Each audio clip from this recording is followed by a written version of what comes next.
यशोमती मैया के नंद लाला।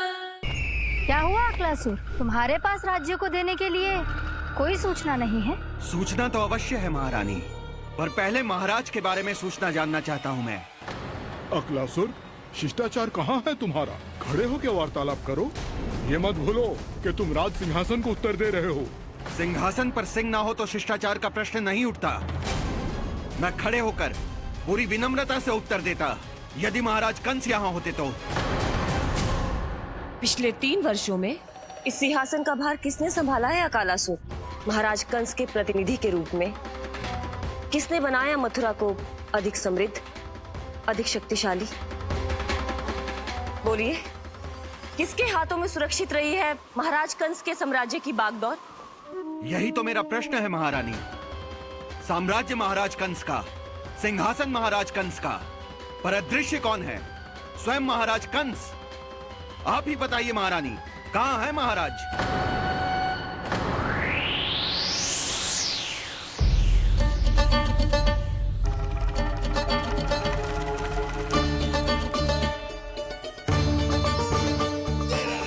क्या तुम्हें ज्ञात नहीं है अकालासुर कि महाराज गहन तपस्या में है? अपने साम्राज्य और प्रजा के हित के लिए वो अपना कर्तव्य कर रहे हैं। राजा का पहला कर्तव्य उसकी प्रजा के प्रति होता है। पिछले 3 वर्षों से प्रजा ने उनको देखा तक नहीं है। न जाने वो जीवित हैं या... बस बस।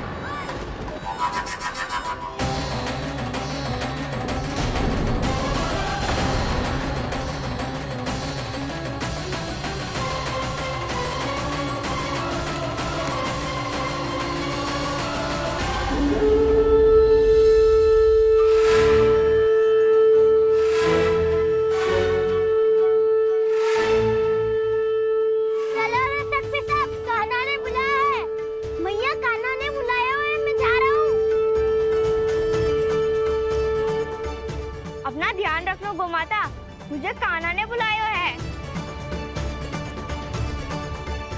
देखना, अब घर खेल के मैदान में बदलने वालों है। खिलाड़ी बस आते ही होंगे और सबसे पहले आएगा वो जो कान्हा का सबसे प्रिय और आज्ञाकारी मित्र है, सुबल।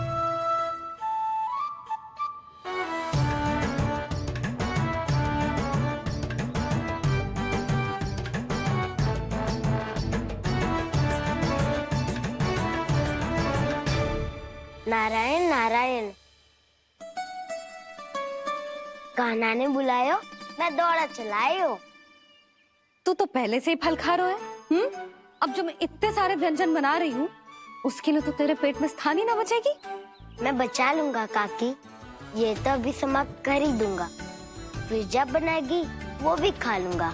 ना कहकर अन्न का अपमान थोड़ी ना करूंगा मैं। अब दूसरा आएगा वो जिसका बड़बोला व्यवहार पूरे गोकुल को पता है, कान्हा का सबसे पहला मित्र, सुमति का लल्ला उज्जवल।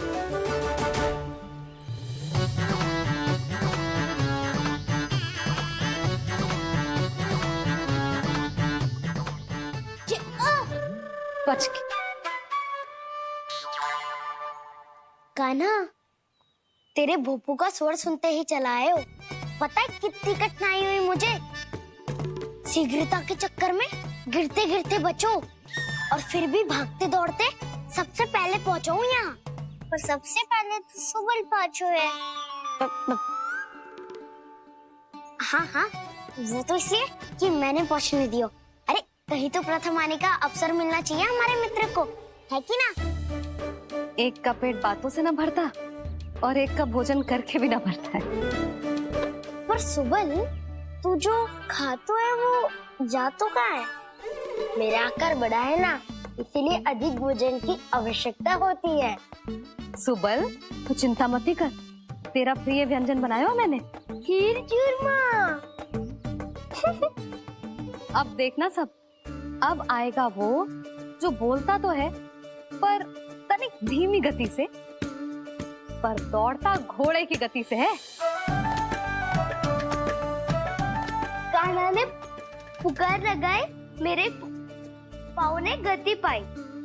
भाई वाह यशोदा, तुम्हें तो सब पता है किसका व्यवहार कैसो है, किसे कौन सो व्यंजन पसंद है। मुझे तो ये भी पता है कि अगला कौन आएगो। अच्छा, तो बताओ कौन? अब आएगो गोकुल का सबसे बड़ा सत्यवादी, पूर्णा मौसी का पोता मधुमंगल।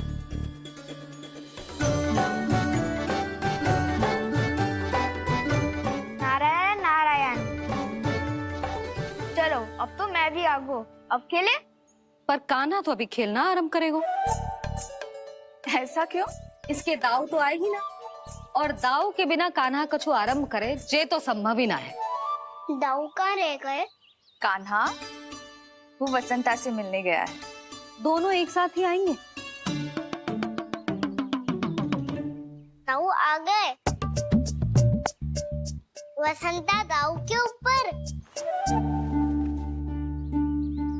नारायण नारायण नारायण।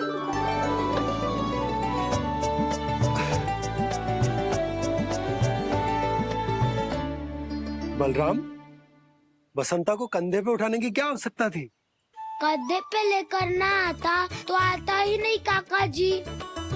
एक कोने में बैसे डुबक कर बैठ गया था और नारायण नारायण जप रहा था। बस तो फिर नारायण का नाम सुन के दाऊ को सहायता तो करनी ही थी। वह कोई भूत प्रेत का था क्या? क्योंकि जब मैं भी उस मार्ग से आ रहा था तब मेरे पीछे भी एक भूत पड़ गया था। उसके इतने लंबे हाथ थे और पाँव तो भूत नहीं, बिल्ली पड़ गई थी इसके पीछे। हाँ चलो हम छुपन छुपाई खेलेंगे। महारानियों के लिए मेरे मन में सम्मान बहुत है, पर महाराज का स्थान कोई और नहीं ले सकता। आप सब विचार कीजिए, महाराज अपनी प्रजा के साथ छुपम छुपाई क्यों खेल रहे हैं?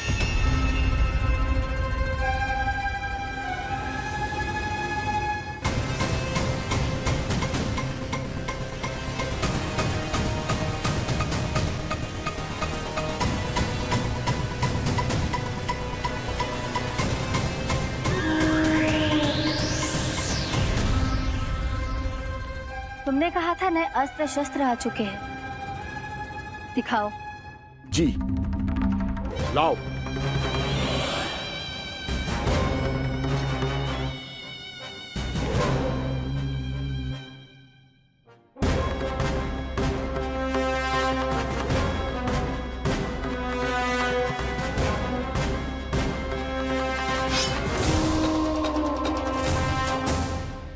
ऐसे तलवार का भय दिखाकर आप मुंह बंद करवा सकती हैं, पर मन में उपजे प्रश्न को आप नहीं रोक सकती।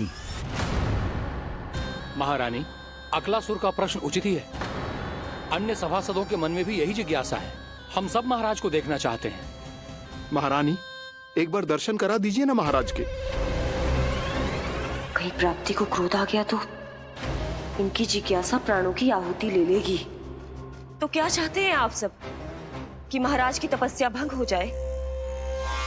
हम महाराज को साधना के बीच से उठा दें? क्योंकि आप सभी को उनसे मिलना है। जब तक युद्ध की स्थिति ना हो, तलवार मयान के भीतर ही अच्छी लगती है, और आवश्यकता ना हो तो जीभ मुंह के भीतर ही शोभा देती है।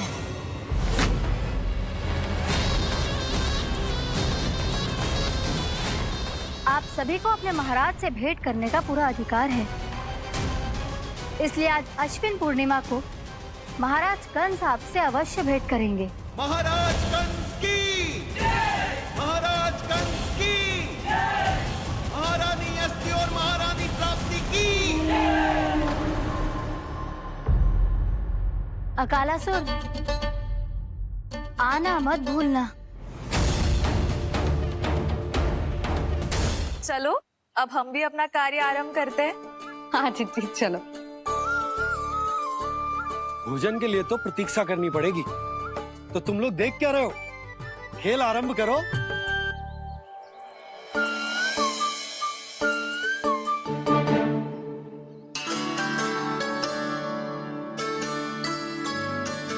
बोलो ना, कौन लगो पहली दाव? ठीक है। सदैव मेरे लल्ला को ही पहला दाव दे देते हैं और मेरा भोला भाला कान्हा मान भी लेते हैं। बालकों को जैसे आनंद आए खेलने दो उन्हें। पर कभी तो मेरे लल्ला को भी छुपने का अवसर मिलना चाहिए।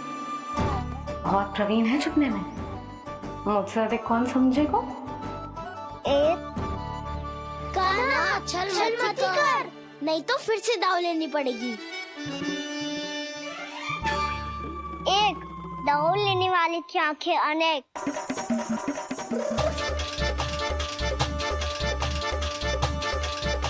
दो सिगरेट सिगरेट छुप लो।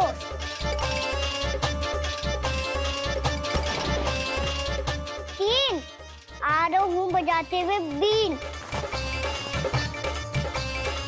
चार सब हो गए ना तैयार। पांच अब देखो कान्हा का नाच।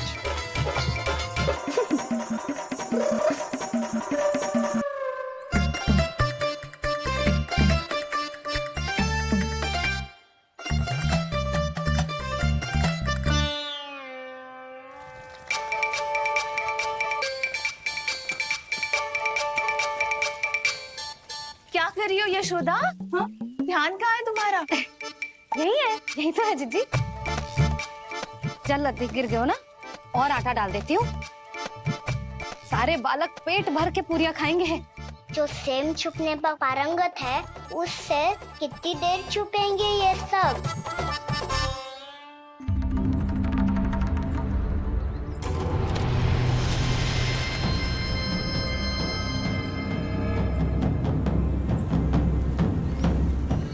खेल के बहाने ही सही एक बार बाहर आ जाओ कृष्ण। आओ देखो तो सही, कौन है तुम्हारी प्रतीक्षा में इतना व्याकुल?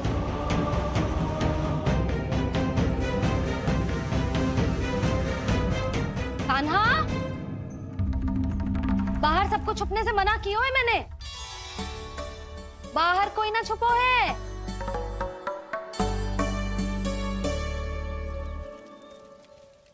यहाँ कौन छुपा हो सकता है?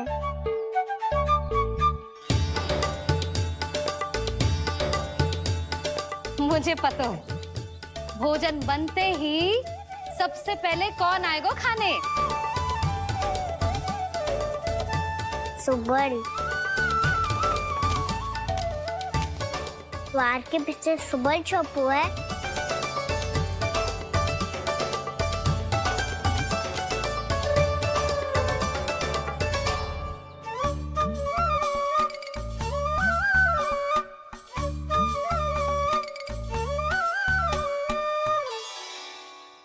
जानती हो रोहिणी जीजी, मेरा कान्हा तो किसी से भी ना डरता, ना भूत से, ना प्रेत से, और बिल्ली और बैल तो कछु गिनती में ही ना है। अवश्य मैया वसंता के बारे में संकेत दे रही है।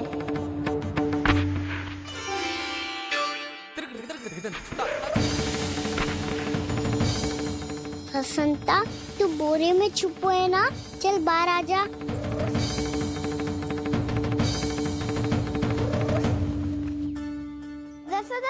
तुम्हारी सहायता कर रही है कान्हा।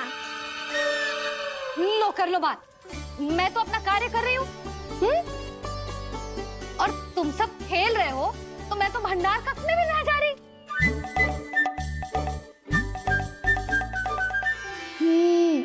भंडार कक्ष में कोई चुप है?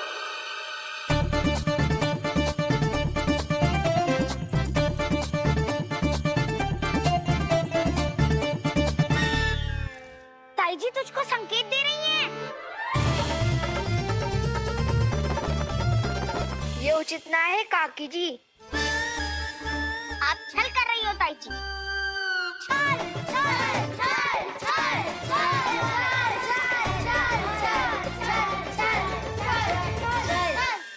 अच्छा जी, मैं और छल ये तो संभव ही ना है। आपने संकेत दियो है कान्हा को, खेल में इसकी सहायता करके छल क्यों है आपने? अच्छा, छल मैं करती हूँ? छल तो तुम सब करते हो मेरे लल्ला के साथ, उसे पहला दाव देके। ये अनुचित है ताई जी। ताई जी ने छल किया, ताई जी ने छल किया, ताई जी ने छल किया, ताई जी ने छल किया। मेरी मैया ने कोई छल्ला किया।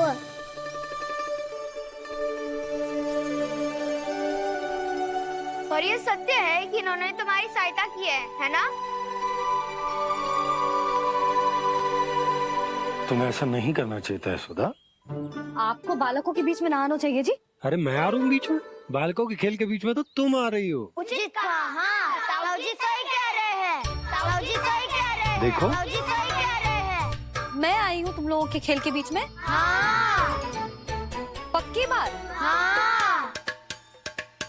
क्योंकि मैं तो स्वादिष्ट खीर, चूरमा और पूरियां बनाने जा रही हूँ तुम सबके लिए, वो भी माखन के साथ। मैया तो मुझसे भी अधिक चतुर है। अंतिम अवसर दे रही हूँ, बता दो मैं बीच में आ रही थी? मैंने छल करो क्या? पक्की बात?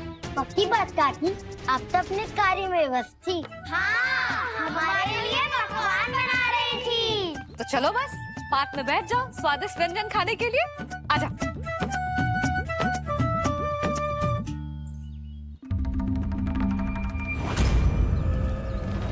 एक बार तो बाहर आओ कृष्ण, अपनी पीड़ा तुम्हें देनी है मुझे, और तुमसे लेना है सुख। अपनी एकमात्र इच्छा पूरी करने का सुख।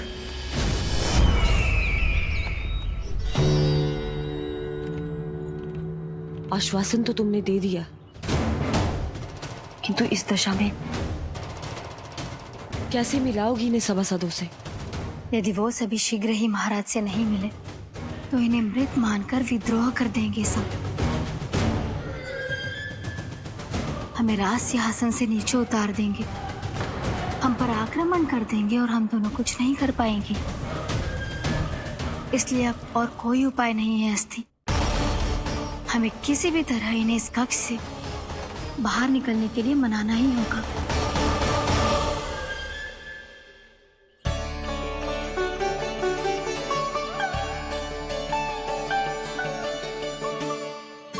बलराम, कान्हा कहाँ है? मुझे नहीं पता काकी। यशोदा, होगा यही कहीं। देखना खीर चूरमा की गंध से कैसे अब भी दौड़ा चला आएगा। ये तो है, पर गयो कहाँ? जी, आप इन सबको भोजन कराओ ना, मैं उसे ढूंढ के लाती हूँ। आ जाओ, आओ और पास आओ कृष्ण, आ जाओ। आओ कृष्ण, आओ, आ जाओ।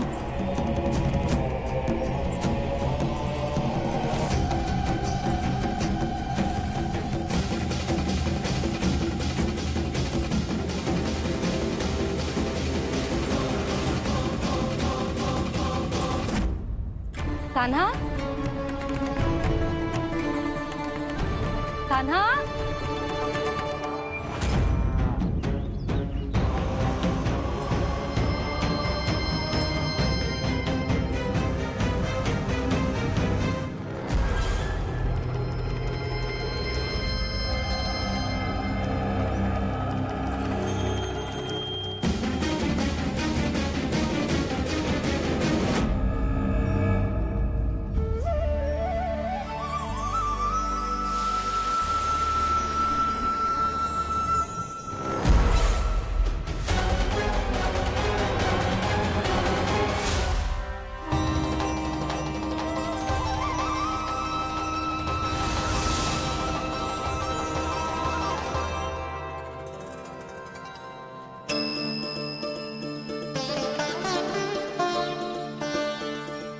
कृष्ण, मेरे प्रभु, मेरे कान्हा, आज तुमने मेरी वर्षों की इच्छा पूरी कर दी। मैं तरस रही थी तुम्हारे चरण स्पर्श के लिए। इतनी लंबी प्रतीक्षा कराने के लिए मैं क्षमा चाहता हूँ भूत देवी। बताइए मैं ऐसा क्या करूँ जिससे इस विलंब का प्रायश्चित हो पाए? जो चाहिए था वो तो आपने पहले ही दे दिया प्रभु। अपने चरण कमल मुझ पर रखकर आपने मुझे कृतार्थ कर दिया। मेरे पास आपको देने के लिए अपनी तुच्छ मिट्टी और कंकड़ के सिवा कुछ नहीं है। मैं आपको क्या उपहार दूं प्रभु? आप सभी प्राणियों को अपने ऊपर स्थान देती है देवी। कोई पापी हो या महात्मा किसी के साथ पक्षपात नहीं करती, इसलिए आपकी मिट्टी और कंकड़ तुच्छ नहीं है देवी। यदि आप मुझे कोई उपहार देना चाहती हैं, तो प्रेम और समर्पण के रूप में अपनी मिट्टी दीजिए। मैं आनंद से स्वीकार करूंगा।